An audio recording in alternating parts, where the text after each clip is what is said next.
Bonjour, je suis Nathalie et je suis mère de deux enfants. Et je vais vous partager avec vous ce matin les petites astuces que j'ai appliquées dans mon quotidien pour éviter le burn-out parental. La première chose qu'on a fait avec mon mari et moi, c'est qu'on a pris un babysitter, et un babysitter le dimanche matin.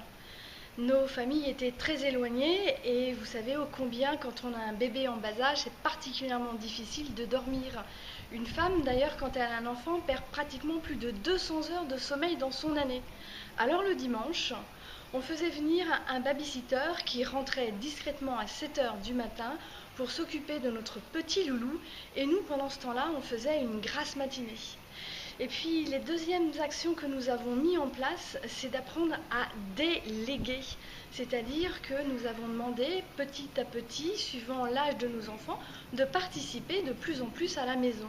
Et pas uniquement à mettre le couvert ou à desservir le lave-vaisselle, mais éventuellement à faire du repassage, à ranger les courses, à réparer un pneu de vélo. Et ça se fait étape par étape. Et puis j'ai aussi fait un travail sur moi, j'ai appris à lâcher prise et aussi à accepter avoir un logement peut-être un peu moins propre, un peu moins rangé. Et puis ce qui était important, c'était le partage et rire. Pour éviter le burn-out parental, je vous propose de venir assister à un atelier d'éducation bienveillante, Oser une éducation bienveillante, qui a lieu le 28 et 29 novembre. Inscrivez-vous sur le site Art de vivre en famille et je serai heureuse de vous offrir le livre Élever ses enfants sans élever la voix chez Albin Michel, dont je suis l'auteur. Je vous attends nombreux, profitez-en, il reste encore quelques places.